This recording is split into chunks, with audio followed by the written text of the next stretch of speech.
കർത്താവിൽ പ്രിയ ദൈവമക്കളെ, ഈ ആഴ്ചത്തെ സാബത്ത് സ്കൂൾ പഠനത്തിലേക്ക് നിങ്ങളെ ഏവരെയും സ്വാഗതം ചെയ്യുന്നു.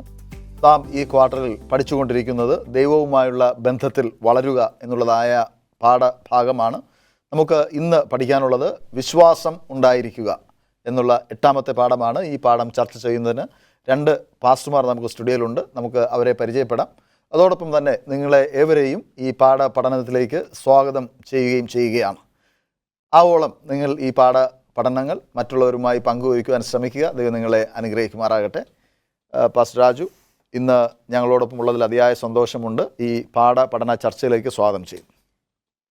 പാസ്റ്റർ മഹേഷ് ഇന്ന് ഈ സ്റ്റുഡിയോയിൽ കടന്നു വന്നതിൽ അതിയായ സന്തോഷം. ഈ ചർച്ചയിലേക്ക് സ്വാഗതം. വിശ്വാസം ഉണ്ടായിരിക്കുക. കർത്താവായ യേശു ക്രിസ്തുവിന് ഉണ്ടായിരുന്നതായ അതേ വിശ്വാസം ഉണ്ടായിരിക്കുക എന്നുള്ളതാണ് ഈ പാഠത്തിൻ്റെ അന്തസത്ത. ഈ വിശ്വാസ ജീവിതത്തിൻ്റെ കാലയളവിൽ വരുന്നതായ പ്രതിസന്ധികളെ, വൈതരണികളെ എപ്രകാരം അതിജീവിക്കും, വിശ്വാസത്തിൽ നാം എങ്ങനെ പിടിച്ചു നിൽക്കുവാൻ തക്കവണ്ണം കഴിയും എന്നുള്ളതിനെക്കുറിച്ചാണ് ഈ പാഠം ചർച്ച ചെയ്യുന്നത്. നമുക്ക് മനപ്പാഠവാക്യമായി നൽകിയിരിക്കുന്നത് എബ്രായർക്ക് എഴുതിയ ലേഖനം 11-ാം അധ്യായം അതിൻ്റെ 1-ാമത്തെ വാക്യമാണ്. വിശ്വാസം എന്നതോ ആശിക്കുന്നതിൻ്റെ ഉറപ്പും കാണാത്ത കാര്യങ്ങളുടെ നിശ്ചയവും ആകുന്നു. പാസ്റ്റർ മഹേഷ്, നമുക്കെല്ലാവർക്കും വിശ്വാസമുണ്ട്. പല കാരണത്താലും ചിലപ്പോൾ നാം വിശ്വസിക്കുന്നത് ശരിയാകണം എന്നില്ല. ചിലപ്പോൾ നാം അടിയുറച്ച് വിശ്വസിക്കുന്നത് നടന്നു എന്ന് വരില്ല. എന്നാൽ ചിലപ്പോഴെങ്കിലും നാം നമ്മുടെ വിശ്വാസത്തിന് നീതീകരണം പ്രാപിക്കുന്നതിന്, അല്ലെങ്കിൽ വിശ്വാസത്തിൻ്റെ ഉറപ്പ് ലഭിക്കുന്നതിന് നാം അടയാളങ്ങൾ ചോദിക്കാറുണ്ട്. ഈ വിശ്വാസത്തിന് അടയാളങ്ങൾ ചോദിക്കുന്നത് എന്തിനാണ്? അത് ശരിയാണോ തെറ്റാണോ? അത് നമ്മുടെ വിശ്വാസത്തെ എപ്രകാരം വർദ്ധിപ്പിക്കും? എന്താണ് നാം അത് പറയുന്നത്? ഇവിടെ കർത്താവ് യേശുക്രിസ്തുവിൻ്റെ മുന്നിൽ വന്നിട്ട് പരീശന്മാർ കർത്താവ് യേശുക്രിസ്തുവിനോട് അടയാളം ചോദിക്കുന്നതായിട്ട് കാണുവാൻ സാധിക്കും. ആ സമയത്ത് കർത്താവ് യേശുക്രിസ്തു ആ അടയാളം ചോദിച്ചതായിട്ടുള്ള അവരെ പരിഹസിക്കുന്നതായിട്ട്, അല്ലെങ്കിൽ വ്യഭിചാരം നിറഞ്ഞതായിട്ടുള്ള, പാപം നിറഞ്ഞതായിട്ടുള്ള ഈ തലമുറ എന്നോട് അടയാളം ചോദിക്കുന്നു, നിങ്ങൾക്ക് അടയാളം ലഭിക്കുകയില്ല എന്നൊക്കെയും കർത്താവ് യേശുക്രിസ്തു പറയുന്നതായിട്ട് കാണുവാൻ സാധിക്കും. അപ്പോൾ വിശ്വാസത്തിന് നമ്മളൊരു അടിസ്ഥാനം അല്ലെങ്കിൽ ഒരു അടയാളം അന്വേഷിക്കേണ്ടതിൻ്റെ ആവശ്യകത ഇല്ല എന്നാണ് കർത്താവ് യേശുക്രിസ്തു ഇവിടെ കാണിച്ചു കൊടുക്കുന്നത്. ഞാൻ അതിനെ ഒന്ന് ഇൻ്ററപ്റ്റ് ചെയ്തോട്ടെ. ഒരു പക്ഷേ കർത്താവായ യേശുക്രിസ്തു അനേക അത്ഭുതങ്ങളും അടയാളങ്ങളും ഒക്കെയും ചെയ്തിട്ടും കർത്താവ് മശിഹയാണ് എന്നുള്ളതിനൊരു അടയാളം ചോദിച്ചത് കൊണ്ടല്ലേ ഒരു പക്ഷേ കർത്താവ് പറഞ്ഞത് നിങ്ങൾക്ക് ഇനി അടയാളം ലഭിക്കുകയില്ല എന്ന്? അതെ. എന്നാൽ നാം പഴയ നിയമപുസ്തകങ്ങളിലും പുതിയ നിയമപുസ്തകങ്ങളിലും ഒക്കെയും നാം പരിശോധിക്കുന്ന സമയത്ത് ദൈവമക്കൾ പ്രാർത്ഥിക്കുകയും അതിന് അടയാളം ചോദിക്കുകയും ദൈവം അടയാളം നൽകുകയും ചെയ്തു. പക്ഷേ നമ്മുടെ വിശ്വാസ പൂർത്തീകരണത്തിന് ഈ അടയാളം എത്രമാത്രം പ്രാധാന്യമുള്ളതാണ്? നമ്മൾ വെളിപ്പാട് പുസ്തകത്തിൽ നോക്കുമ്പോൾ അന്ത്യനാളുകളിലെ ദൈവത്തിൻ്റെ സഭയിലെ ജനങ്ങളിലേക്ക് ദൈവം 2 അടയാളങ്ങൾ അവരെ തിരിച്ചറിയുന്നതിന് വേണ്ടി 2 അടയാളങ്ങൾ വെച്ചിരിക്കുന്നതായിട്ട് കാണുവാൻ സാധിക്കും. ദൈവകൽപ്പനയും യേശുങ്ങളുടെ വിശ്വാസവും കാത്തുകൊള്ളുന്ന വിശുദ്ധന്മാരുടെ സഹിഷ്ണുത കൊണ്ട് ഇവിടെ ആവശ്യമെന്ന് പറയുന്നതായിട്ട് കാണുവാൻ സാധിക്കും. അപ്പോൾ വിശ്വാസത്തിന് അടയാളം നമുക്ക് ആവശ്യമാണോ എന്ന് ചോദിച്ചാൽ, തിരുവചന അടിസ്ഥാനത്തിൽ കർത്താവ് യേശുക്രിസ്തു ക്രിസ്തുവിനെ വിശ്വസിക്കാത്തതായിട്ടുള്ള അവിശ്വാസികളോട് കർത്താവ് യേശുക്രിസ്തു പറയുന്നു, ഈ തലമുറ എന്നോട് അടയാളം ചോദിക്കുന്നത് കൊണ്ട് കർത്താവ് യേശുക്രിസ്തു അവരോട് നീരസപ്പെടുന്നതായിട്ട് കാണുവാൻ സാധിക്കാം. അപ്പോൾ ശരിക്കും കർത്താവ് യേശുക്രിസ്തു എന്നെ മറ്റൊരു സാഹചര്യത്തിൽ പറയുന്നുണ്ട്, യോനയുടെ അടയാളമല്ലാതെ മറ്റൊന്നില്ല. യോന 3 ദിവസം കടലാമയുടെ വയറ്റിലിരുന്നത് പോലെ മനുഷ്യപുത്രനും ഇരിക്കും എന്ന് പറയുന്നതായിട്ട് കാണുവാൻ സാധിക്കും. അപ്പോൾ നമ്മൾ കർത്താവ് യേശുക്രിസ്തുവിനെ നമ്മുടെ തലമുറയിൽ നമ്മളാരും കണ്ടിട്ടില്ല, പക്ഷേ ആ ക്രിസ്തുവിനെ നമ്മൾ വിശ്വസിക്കുന്നു. അപ്പോൾ നമ്മൾ വേദപുസ്തകം വെളിപ്പെടുത്തുന്ന രീതിയിലാണ്, അല്ലെങ്കിൽ വരച്ച് കാട്ടുന്ന രീതിയിലാണ് നമ്മൾ ആ ക്രിസ്തുവിനെ വിശ്വസിക്കുന്നത്. അപ്പോൾ വിശ്വാസം എന്ന് പറയുന്നത് ആശിക്കുന്നതിൻ്റെ ഉറപ്പും കാണാത്ത കാര്യങ്ങളുടെ നിശ്ചയവുമാണ്. അപ്പോൾ ആ കാര്യം നമ്മൾ കണ്ടിട്ടില്ല എങ്കിലും നമ്മൾ ഉറച്ച് വിശ്വസിക്കുന്നു. അപ്പോൾ ആ ക്രിസ്തു നമുക്ക് കാണിച്ചു തരുന്ന, മാതൃക ചെയ്ത് തരുന്നിരിക്കുന്നതായിട്ടുള്ള കാര്യമാണ് ഈ അടയാളം എന്ന് കാണുവാൻ സാധിക്കും. അപ്പോൾ നമ്മൾ കാണാതെ ക്രിസ്തുവിൽ വിശ്വസിക്കുന്നു.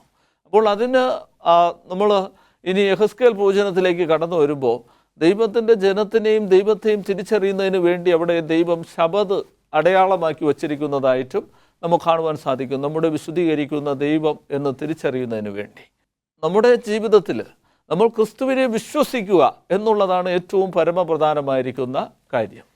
പാസ്റ്റർ, നമുക്ക് ഈ പ്രസൻറ്റ് ജനറേഷൻ ഒരു ഇസഡ് ജൻ എന്നാണ് ഈ ജനറേഷനെ തന്നെ അറിയപ്പെടുന്നത്. ഈ പുതിയ ജനറേഷനിൽ എങ്ങനെയാണ് വിശ്വാസം മുറുകെ പിടിക്കുവാൻ, കണ്ടെത്തുവാൻ കഴിയുന്നത്? ഇന്നത്തെ പുതിയ തലമുറയിലേക്ക് നാം നോക്കുമ്പോൾ വിശ്വാസം കണ്ടെത്തുക എന്ന് പറയുന്നത് വളരെ പ്രതിസന്ധിയുള്ള ഒരു കാലഘട്ടത്തിലാണ് നാം ജീവിക്കുന്നത്. കാരണം മനുഷ്യൻ അത്രമാത്രം ആത്മീയനായിട്ടോ ദൈവീയ വചനത്തിൽ അടിസ്ഥാനമായിട്ടോ ജീവിക്കുവാനായിട്ട് താല്പര്യപ്പെടുന്നില്ല. ഇന്നത്തെ ലോകത്തിൻ്റേതായിട്ടുള്ളതായ എല്ലാ കാര്യങ്ങളിലും അവർ മുഴുകി ജീവിക്കുന്ന ഒരു അവസ്ഥയാണ്. എന്നാൽ യഥാർത്ഥമായ ഒരു ദൈവീക ഭവനത്തിൽ അല്ലെങ്കിൽ ദൈവ ഭയത്തിൽ വളരുന്ന ഒരു കുട്ടിയെ സംബന്ധിച്ചിടത്തോളമോ അല്ലെങ്കിൽ തലമുറയെ സംബന്ധിച്ചിടത്തോളമോ അവൻ്റെ വിശ്വാസത്തിന് യാതൊരു വിധമായ ഭംഗവും വരികയില്ല. അവൻ അടിസ്ഥാന വിശ്വാസ പ്രമാണങ്ങൾക്കനുസൃതമായി ജീവിക്കുന്നവനാണ് എങ്കിൽ. അല്ലാത്ത പക്ഷം വീണു പോകുവാൻ ഇടവരും. കാരണം എന്താണെന്ന് ചോദിച്ചാൽ വേദപുസ്തകം പറയുന്നു നാം ദൈവത്തിൻ്റെ മക്കളാകുന്നു എന്നും നാം ദൈവത്താൽ വിളിക്കപ്പെട്ടവരാകുന്നു എന്നുമുള്ള ബോധം നമുക്ക് അന്യം നിന്ന് പോയാൽ അല്ലെങ്കിൽ നഷ്ടപ്പെട്ടു പോയാൽ നാം വീണു പോകുന്ന അവസ്ഥയിലായിത്തീരും. എന്നാൽ മറിച്ച് നാം ദൈവത്തോട് ചേർന്ന് നിൽക്കുന്ന അനുഭവത്തിലാണ് എങ്കിൽ അത് നമ്മെ ഓരോരുത്തരെയും നേരായ പാതയിൽ നയിക്കും. അതിന് ഏറ്റവും പ്രധാനപ്പെട്ടതാണ് വിശ്വാസം എന്നത്. പാസ്റ്റർ മഹേഷ്, ചുരുക്കമായ ഒരു ചോദ്യവും ചുരുക്കമായൊരു ഉത്തരവും. ഇസ്രായേൽ മക്കൾ ദൈവത്തോട് അടയാളം അന്വേഷിച്ചു. നാം എത്രത്തോളം ഇതുപോലെ അടയാളം അന്വേഷിക്കും? ഇസ്രായേൽ മക്കൾ അടയാളം അന്വേഷിച്ച സമയത്ത് കർത്താവായ ദൈവം അതിനെ എതിർക്കുന്നതായിട്ട്, അല്ലെങ്കിൽ ഈ ഒരു സാഹചര്യം മർക്കോസിൻ്റെ സുവിശേഷം 9-ാം അധ്യായത്തെ ആസ്പദമാക്കിയാണ് കൊടുത്തിരിക്കുന്നത്. അവിടെ ദൈവം അവരെ വീണ്ടും എതിർക്കുന്നതായിട്ട് കാണുവാൻ സാധിക്കും. അപ്പോൾ അവരുടെ അവിശ്വാസം കൊണ്ടാണ് ഇതൊക്കെയും സംഭവിക്കുന്നത്. അപ്പോൾ വിശ്വാസമുള്ള നമ്മൾ അതിനെക്കുറിച്ച് അധികമായിട്ട് ചിന്തിക്കേണ്ട, അല്ലെങ്കിൽ നമ്മൾ വിശ്വാസത്തോടു കൂടെ ആയിരിക്കണം എന്നുള്ളതാണ്. കൊരിന്ത്യർക്കെഴുതിയ ലേഖനത്തിൽ അപ്പോസ്തലനായ പൗലോസ് പറയുന്നത് ജാതികൾക്ക് അന്യഭാഷ ഒരടയാളമായിരിക്കും എന്നുള്ളതാണ്. ദൈവമക്കൾക്ക് വാസ്തവത്തിൽ അടയാളങ്ങളുടെ ആവശ്യമില്ല, ദൈവത്തിലുള്ളതായ വിശ്വാസമാണ് ആവശ്യം. നാം വിശ്വാസത്തിൽ മുൻപോട്ട് പോയാൽ തീർച്ചയായും ദൈവം നമ്മെ നടത്തും. നമുക്കൊരു ചെറിയ ഇടവേളയുടെ സമയമാണ്. പ്രിയ പ്രേക്ഷകരെ, ഒരു ചെറിയ ഇടവേളയ്ക്ക് ശേഷം ഞങ്ങൾ മടങ്ങി വരും. ഞങ്ങളോടൊപ്പമായിരിക്കും. പ്രിയ ദൈവമക്കളെ, ഈ സാബത്ത് സ്കൂൾ ചർച്ചയിലേക്ക് വീണ്ടും നിങ്ങളെ സ്വാഗതം ചെയ്യുന്നു. പാസ്റ്റർ, ദൈവത്തിലുള്ളതായ നമ്മുടെ വിശ്വാസം ശക്തിപ്പെടുത്താൻ നാം എന്താണ് ചെയ്യേണ്ടത്? ദൈവത്തിലുള്ള വിശ്വാസം നാം ശക്തിപ്പെടുത്തണമെങ്കിൽ 2 കാര്യങ്ങൾ പ്രത്യേകമായിട്ട് ചെയ്യണം. ഒന്ന്, ബൗദ്ധിക പ്രതിബദ്ധത. ബുദ്ധിപരമായിട്ട് നാം നല്ല ജ്ഞാനം പ്രാപിക്കേണ്ടതായിട്ടിരിക്കുന്നു. രണ്ടാമത്, ആത്മീയമായ ഒരു നവീകരണം നമുക്കുണ്ടാകണം.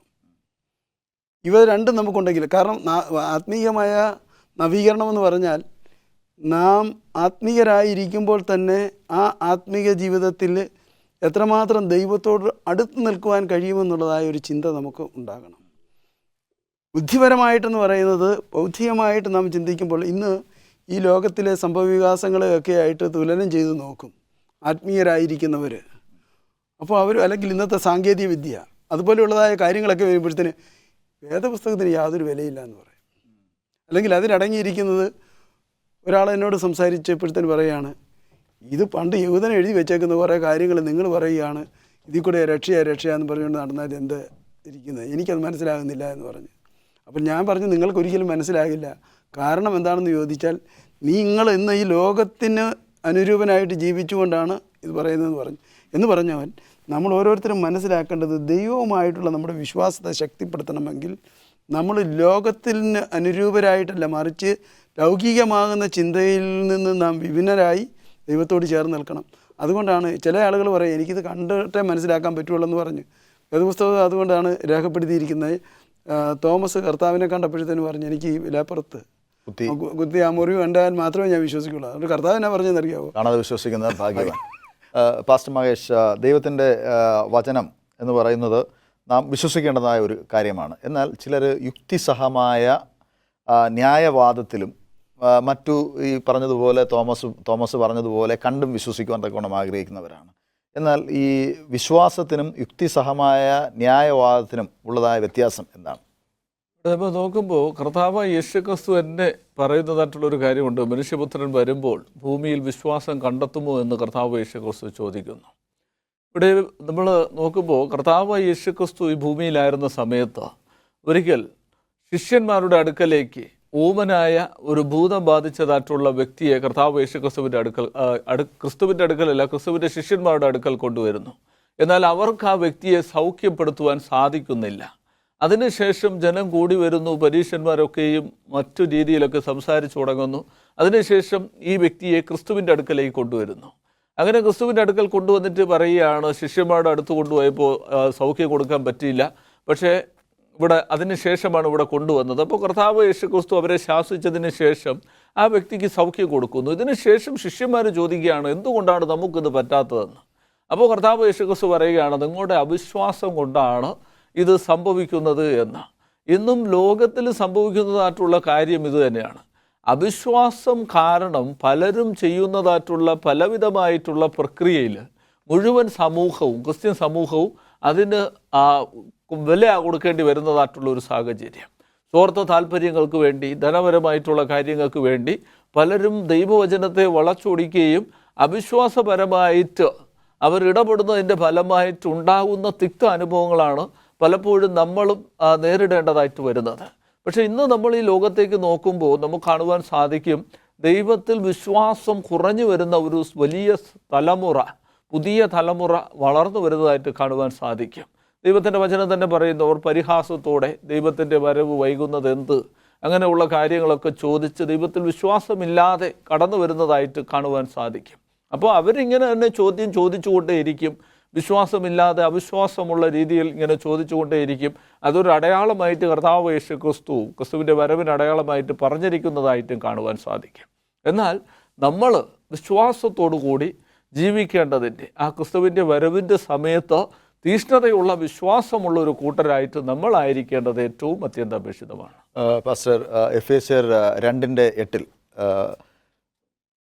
രക്ഷയുടെ ആ പ്രോസസ്സിൽ വിശ്വാസത്തിൻ്റെ പങ്കിനെക്കുറിച്ച് പറയുന്നു.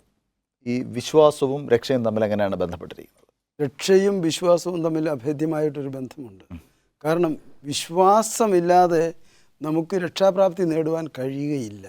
കാരണം എന്തെന്ന് ചോദിച്ചാൽ, ദൈവത്തിൻ്റെ വചനത്തിൽ അടിസ്ഥാനപ്പെട്ടുകൊണ്ടാണ് നമ്മുടെ വിശ്വാസത്തെ നാം മുൻപോട്ട് നയിക്കുന്നത്. ദൈവവചനം എത്രമാത്രം നാം ആഴത്തിൽ പഠിക്കുകയും അതിന് എത്രമാത്രം പ്രാധാന്യം നൽകുകയും അതാണ് നമ്മുടെ വിശ്വാസത്തിൻ്റെ ഏറ്റവും വലിയ പ്രതിബദ്ധത എന്ന് പറയുന്നത്. വിശ്വാസം എന്ന് പറയുന്നത് നമ്മൾ വേദപുസ്തകം ഒരു ഭാഗത്ത് പറയുന്നത്, വിശ്വാസം എന്നതോ ആശിക്കുന്നതിന് ഉറപ്പും കാണാത്ത കാര്യങ്ങളുടെ നിശ്ചയമാണ് എന്ന് പറയുന്നു.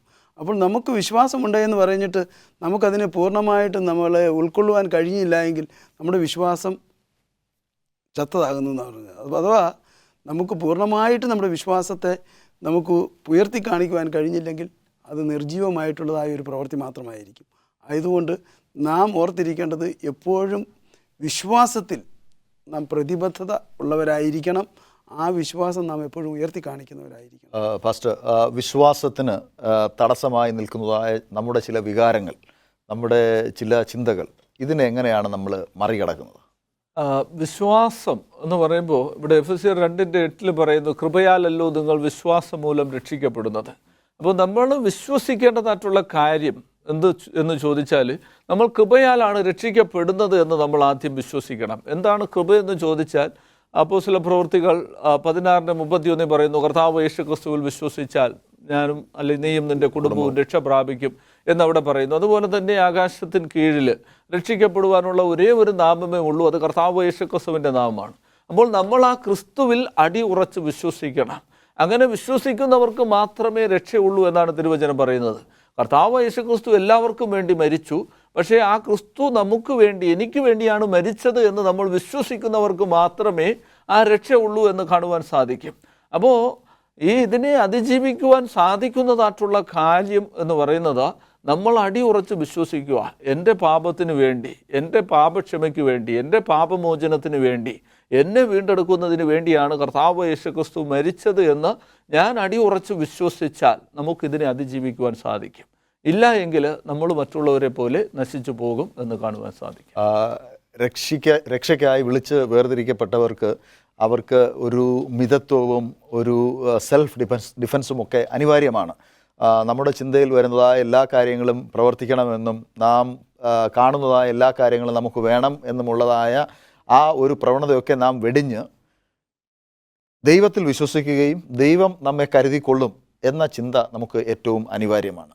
ഒരു പക്ഷേ വിശ്വാസവീരന്മാരായി വേദപുസ്തകത്തിൽ പേര് ചേർക്കപ്പെട്ടതായ എല്ലാവരും ഇത്തരത്തിൽ ചിന്തിച്ചവരും ദൈവത്തെ അവർ മറ്റു കാര്യാദികളെക്കാൾ കൂടുതൽ പ്രാധാന്യത്തോടുകൂടെ മുറുകെ പിടിച്ചതും കൊണ്ടാണ് അവർ ആ കൂട്ടത്തിൽ എണ്ണപ്പെടുന്നത്. അതുപോലെ നമ്മെയും എണ്ണപ്പെടുത്തുവാൻ ദൈവം ആഗ്രഹിക്കുന്നു. നമുക്കൊരു ചെറിയ ഇടവേള. പ്രിയ പ്രേക്ഷകരെ, ഒരു ചെറിയ ഇടവേളയ്ക്ക് ശേഷം ഞങ്ങൾ മടങ്ങി വരും. ഞങ്ങളോടൊപ്പം ആയിരിക്കും. പ്രിയ ദൈവമക്കളെ, ഈ ചർച്ചയിലേക്ക് വീണ്ടും നിങ്ങളെ സ്വാഗതം ചെയ്യുന്നു. പാസ്റ്റർ, നമ്മുടെ വിശ്വാസ പൂർത്തീകരണത്തെക്കുറിച്ചും വിശ്വാസ സമ്പുഷ്ടീകരണത്തെക്കുറിച്ചുമാണ് നമ്മൾ സംസാരിച്ചു കൊണ്ടിരിക്കുന്നത്. എബ്രായർക്കെഴുതിയ ലേഖനം 11-ാം അധ്യായത്തിൽ ഒരു വലിയ നീണ്ട നിര, വിശ്വാസികളുടെ ഒരു വലിയ നിര ഉണ്ട്. എന്തുകൊണ്ടാണ് ഇത്രയും നീണ്ട ഒരു ലിസ്റ്റ് അവിടെ വരാൻ ഇടയായി തീർന്നത്? എന്തുകൊണ്ടാണ് ഇവരുടെ മാത്രം പേരുകൾ അവിടെ വന്നത്? ഇവിടെ പ്രതിപാദിച്ചിരിക്കുന്നതായ പേരുകളൊക്കെയും തന്നെ പൂർവ്വപിതാക്കന്മാരുടെ പേരുകളാണ്. അതിലൊന്നാമത് തന്നെ നമുക്ക് കാണുവാൻ സാധ്യമാകുന്നത് ഹാബേലിനെ കുറിച്ചാണ് പറഞ്ഞിരിക്കുന്നത്. ഹാബേലാണ് ദൈവത്തിന് പ്രസാദമായിട്ടുള്ളൊരു യാഗം സമർപ്പിച്ചതുകൊണ്ട് ദൈവത്തിന് പ്രസാദം അദ്ദേഹത്തിന് ലഭിക്കാനിടയായി തീർന്നതെന്ന് പറഞ്ഞു. പിന്നെ നമ്മൾ കാണുന്നു ഹാനോക്ക് എന്ന് പറയുന്നതായ മറ്റൊരു വിശ്വാസവീരൻ, ദൈവത്തിൻ്റെ കൂടെ നടന്നുകൊണ്ട് അത് ദൈവത്താൽ എടുക്കപ്പെടുന്ന ഒരു അനുഭവം. നമുക്ക് ചിന്തിക്കുവാൻ കഴിയുമോ ഒരു വ്യക്തി 300 വർഷക്കാലം ദൈവത്തോടൊപ്പം നടക്കുക എന്ന് പറയുന്നത് ഒരിക്കലും സാധ്യമല്ലാത്തൊരു കാര്യമാണ്. അതുകൊണ്ടാണ് മരണം കാണാതെ എടുത്തത്. പിന്നെ നമ്മൾ പറയുന്നത് നോഹയെക്കുറിച്ചാണ്. ദൈവം പറയുകയാണ് ഒരു വലിയ പ്രതിസന്ധി, അല്ലെങ്കിൽ ദൈവം ഈ ഭൂമിയെ ഉന്മൂലനാശം വരുത്തുവാൻ പോകുന്നു എന്നുള്ളത് കൊണ്ട് ഞാൻ ചെയ്യുവാൻ അന്ന് വരെ അനുഭവിച്ചിട്ടില്ലാത്തൊരു വലിയ കാര്യമാണ് ചെയ്യുവാൻ പറഞ്ഞപ്പോഴത്തേന് അദ്ദേഹം പറഞ്ഞ് അതിന് സന്നദ്ധനായി അത് അദ്ദേഹം നിർവഹിച്ചു എന്നുകൊണ്ടാണ് അദ്ദേഹത്തെയും പ്രതിപാദിച്ചിരിക്കുന്നത്. പിന്നീട് കാണുന്നത് അബ്രഹാമിനെ കുറിച്ചാണ് പറഞ്ഞിരിക്കുന്നത്. അബ്രഹാമിനെ സംബന്ധിച്ചിടത്തോളം ദൈവം പറയുകയാണ് ഞാൻ കാണിപ്പാനിരിക്കുന്ന ദേശത്തേക്ക്. അബ്രഹാമിന് കൊടുത്ത ദേശമാണ് ഇന്ന് ഇസ്രായേൽ മക്കളുടെ എല്ലാവരുടെയും വലിയ രക്ഷാപദ്ധതിയുടെ മാർഗമായിട്ട്, അല്ലെങ്കിൽ ഇന്ന് ദൈവമക്കളുടെ എല്ലാവരുടെയും ആശാകേന്ദ്രമായി മാറിയിരിക്കുന്നത്. അതുകൊണ്ട് വിശ്വാസികളുടെ പിതാവായി മാറുവാൻ തക്കവണ്ണം ദൈവം, അതുകൊണ്ട് ഈ പൂർവ്വപിതാക്കന്മാരൊക്കെയും ദൈവത്തോട് എത്രമാത്രം വിശ്വസ്തത പുലർത്തിയെന്നും അവരുടെ വിശ്വാസം എത്രമാത്രം ആഴമുള്ളതാണ് എന്നും ഏറ്റവും വ്യക്തമായിട്ട് ചൂണ്ടിക്കാണിക്കുകയാണ് ഈ വേദഭാഗം. അതുകൊണ്ടാണ് പറഞ്ഞു വിശ്വാസം എന്നതോ ആശിക്കുന്നതിൻ്റെ ഉറപ്പും കാണാത്ത കാര്യങ്ങളുടെ നിശ്ചയമാണ്. ഇവരിതെല്ലാവരും ഇത്രമാത്രം അവർ വിജയശ്രീലാളിതരായി തീർന്നത് അവർ കാണാതെ വിശ്വസിച്ചുകൊണ്ട് ദൈവത്തിൽ പൂർണ്ണ ആശ്രയം വെച്ചുകൊണ്ട് മുൻപോട്ട് പോയി. ദൈവത്തിൻ്റെ വചനം പറയുന്നത്, പ്രത്യേകിച്ച് വെളിപ്പാട് പുസ്തകം 14-ാം അധ്യായം 12-ാം വാക്യത്തിൽ പറയുന്നത് യേശുവിൻ്റെ വിശ്വാസം. എന്താണ് ഈ യേശുവിൻ്റെ വിശ്വാസം എന്ന് പറയുന്നത്? യേശുവിൽ ഉള്ള വിശ്വാസമാണോ? യേശുവിന് ഉണ്ടായിരുന്നതായ വിശ്വാസമാണോ? എന്തുകൊണ്ടാണ് യേശുവിൻ്റെ വിശ്വാസം നമുക്ക് ഉണ്ടാകേണ്ടത്? കർത്താവായ യേശു ക്രിസ്തുവിന് ഉള്ളതുപോലത്തെ വിശ്വാസം, അല്ലെങ്കിൽ ക്രിസ്തുവിന് ഉണ്ടായിരുന്നതായിട്ടുള്ള അതേ വിശ്വാസം നമുക്കുണ്ടായിരിക്കണമെന്നാണ് ഇവിടെ യോഹന്നാൻ അപ്പോസ്തലൻ ആ വെളിപ്പാട് പുസ്തകം എഴുതുമ്പോൾ പറഞ്ഞിരിക്കുന്നത്. അപ്പോൾ ക്രിസ്തുവിൻ്റെ വിശ്വാസം എന്ന് പറഞ്ഞാൽ കർത്താവായ യേശു ക്രിസ്തു ലോകസ്ഥാപനത്തിന് മുമ്പേ അറുക്കപ്പെട്ട കുഞ്ഞാടാണ്. ആ ക്രിസ്തു ഈ ഭൂമിക്ക് അടിസ്ഥാനം ഇടുമ്പോഴേ വാഗ്ദത്തം ചെയ്തിരുന്നു മാനവകുലത്തിൻ്റെ രക്ഷയ്ക്ക് വേണ്ടി ക്രിസ്തു മരിച്ചു കൊള്ളാമെന്ന്. എന്നാൽ കാലസമ്പൂർണതയിലാണ് കർത്താവ് യേശു ക്രിസ്തു വരുന്നത്. അതിനു മുമ്പേ ഈ ഭൂമിയിലുള്ള വിശ്വാസ വീരന്മാരൊക്കെയും അവർ വിശ്വസിച്ചിരുന്നത് ഈ ക്രിസ്തുവിൽ തന്നെയാണ്. നോക്കുമ്പോൾ നമുക്ക് കാണുവാൻ സാധിക്കും കായീൻ്റെയും ഹാബേലിൻ്റെയും ജീവിതം. അവിടെ കായീൻ ക്രിസ്തുവിൻ്റെ രക്തത്തെ പ്രദാനം ചെയ്യുന്ന യാഗവസ്തുവിനെ അല്ല അർപ്പിച്ചത്. എന്നാൽ ഹാബേൽ അതിനെ നേരത്തെ കണ്ടു ആ ക്രിസ്തുവിനെ പ്രദാനം ചെയ്യുന്ന യാഗം അർപ്പിക്കുന്നതായിട്ട് കാണുവാൻ സാധിക്കും. അതുപോലെ അബ്രഹാം തൻ്റെ പുത്രനെ മോറിയമലയിൽ യാഗം കഴിപ്പിക്കുന്ന സമയത്തും ഇനി ഭാവിയിൽ ക്രിസ്തു എന്ത് ചെയ്യുവാനിരിക്കുന്നു എന്നതിനെ സൂചിപ്പിക്കുന്ന രീതിയിൽ അവിടെ യാഗം കഴിക്കുന്നതായിട്ട് കാണുവാൻ സാധിക്കാം. ഇനി നോഹയുടെ ജീവിതം നോക്കുമ്പോഴും കാണുവാൻ സാധിക്കും ആ പെട്ടകത്തിൽ നിന്ന് ഇറങ്ങിയ ഉടനെ നോഹ ചെയ്യുന്നത് ദൈവസന്നിധിയിൽ യാഗം കഴിക്കുന്നതാണ് ചെയ്യുന്നത്. അപ്പോൾ ഇതൊക്കെയും വാഗ്ദത്ത മശിഹയുടെ ക്രൂശ് മരണത്തെയാണ് ചൂണ്ടിക്കാണിക്കുന്നത്. എന്നാൽ ഇവരാരും ഇതുവരെയും വാഗ്ദത്ത നിവൃത്തി പ്രാപിച്ചിട്ടില്ല എന്ന എബ്രായർക്ക് എഴുതിയ ലേഖനം സ്പഷ്ടമായിട്ട് പറയുന്നു. അത് ക്രിസ്തുവിൻ്റെ വീണ്ടും വരവിലാണ് സംഭവിക്കുന്നത്. എന്നാൽ ഈ സമയത്തൊക്കെയും ഇവർ കാണാതെ ദൈവം നിർമ്മിക്കുവാനിരിക്കുന്ന ശില്പിയായി നിർമ്മിക്കുവാനിരിക്കുന്ന ആ കൈപ്പണിയായിരിക്കുന്ന സ്വർഗത്തെ നോക്കി പാർത്തുകൊണ്ട് ക്രിസ്തുവിൽ വിശ്വസിച്ച് അവർ മുന്നോട്ട് പോയി. എന്നാൽ കർത്താവായ യേശു ക്രിസ്തുവിൻ്റെ ക്രൂശു മരണം നിവർത്തിയായെങ്കിൽ മാത്രമേ, അല്ലെങ്കിൽ അത് സംഭവിച്ചെങ്കിൽ മാത്രമേ ഇത് സാധ്യമാവുകയുള്ളൂ. എന്നാൽ ക്രിസ്തു അനാദിയിൽ തന്നെ ഈ രക്ഷാപദ്ധതിയെക്കുറിച്ച് വളരെ സ്പഷ്ടമായിട്ട് തൻ്റെ ജീവിതത്തിൽ ക്രിസ്തു അത് ഒരുക്കി വയ്ക്കുന്നതിന് വേണ്ടി വളരെ തീഷ്ണതയോടെ പ്രവർത്തിച്ചു എന്നും അവിടെ പറയുന്നുണ്ട്. ആദമിനെ പൗലോസ് അപ്പോസ്തലൻ വിളിക്കുന്നത് കൊരിന്ത്യർക്ക് എഴുതിയ ലേഖനത്തിൽ ഒടുക്കത്തെ ആദം എന്നാണ്. അതിനർത്ഥം ക്രിസ്തു കഴിഞ്ഞാൽ ഇനി രക്ഷാപദ്ധതിക്ക് മറ്റൊരു സാഹചര്യമില്ല, സാധ്യതയില്ല. എന്നാൽ ക്രിസ്തു വളരെ കൃത്യമായിട്ട് അതിനെ നിറവേറ്റുന്നതായിട്ട് കാണുവാൻ സാധിക്കും. അതാണ് ആ ക്രിസ്തുവിൻ്റേതായിട്ടുള്ള വിശ്വാസം. വീണു പോകുന്നതായിട്ടുള്ള സാഹചര്യത്തിലും ക്രിസ്തു പറയുന്നു, പിതാവ് എൻ്റെ ഇഷ്ടമല്ല അങ്ങയുടെ ഇഷ്ടം തന്നെ നിറവേറട്ടെ എന്ന്. ക്രിസ്തു പറയുന്നു, കഴിയുമെങ്കിൽ ഈ പാനപാത്രം എങ്കിൽ നിന്ന് നീക്കണമേ എന്ന് പറഞ്ഞാലും വിശ്വാസത്തോടു കൂടി ക്രിസ്തു മനസ്സിലാക്കുന്നു, ഞാൻ മരിച്ചെങ്കിൽ മാത്രമേ മാനവകുലത്തിന് രക്ഷയുള്ളൂ. അപ്പോൾ ക്രിസ്തുവിൻ്റെ ആ വിശ്വാസം, ക്രിസ്തുവിനാൽ സാധിക്കും, കഴിയും എന്നുള്ള ക്രിസ്തുവിൻ്റെ ആ വലിയ വാക്തത്വം ക്രിസ്തു നിവർത്തീകരിച്ചതുപോലെ ആ ഒരു വിശ്വാസം നമ്മുടെ ജീവിതത്തിലും ഉണ്ടായിരിക്കണം. പ്രതിസന്ധികളെ തരണം ചെയ്യുന്ന, പ്രതിസന്ധികളെ അതിജീവിച്ച് നമുക്ക് വേണ്ടി ക്രിസ്തു എടുത്തതായിട്ടുള്ള ആ വലിയൊരു എഫോർട്ട്, അതാണ് ക്രിസ്തുവിലുള്ള ആ വലിയ വിശ്വാസം. ആ വിശ്വാസം നമ്മുടെ ജീവിതത്തിലും ഉണ്ടായിരിക്കണമെന്നാണ് ഈ ഭാഗത്ത് നിന്നും നമുക്ക് മനസ്സിലാക്കുവാൻ സാധിക്കുന്നു. പാസ്റ്റർ, ദൈവത്തെ പ്രസാദിപ്പിക്കുന്നതിന് വിശ്വാസം അനിവാര്യമാണ് എന്ന് പറയുന്നു. എന്തുകൊണ്ടാണ് വിശ്വാസം ഉണ്ടെങ്കിൽ മാത്രമേ ദൈവത്തെ പ്രസാദിപ്പിക്കുവാൻ സാധിക്കുകയുള്ളൂ എന്ന് പറയുന്നത്? എബ്രായർക്ക് എഴുതിയ ലേഖനത്തിൽ അത് വളരെ വ്യക്തമായിട്ട് പറയുന്നുണ്ട്. 11:6 വിശ്വാസം കൂടാതെ ദൈവത്തെ പ്രസാദിപ്പാൻ കഴിയുകയില്ല എന്നാണ്. അപ്പം ദൈവം ഉണ്ടെന്ന് വിശ്വസിക്കുന്നവനായി തീരണം നാം ഓരോരുത്തരും. വിശ്വാസത്തിൻ്റെ ഭാഗമാണ് അത്. അതുകൊണ്ട് നമ്മൾ എന്താ ചെയ്യേണ്ടത്? നമ്മുടെ ദൈനംദിന ജീവിതത്തിൽ നാം വിശ്വാസം ഉണ്ടെങ്കിൽ മാത്രമേ ദൈവത്തിൻ്റെ സന്നിധിയിലേക്ക് നമുക്ക് അടുത്ത് ചെല്ലുവാൻ സാധ്യമാകുകയുള്ളൂ. അതുകൊണ്ടാണ് പാസ്റ്റർ മുമ്പേ പ്രതിപാദിച്ചതും.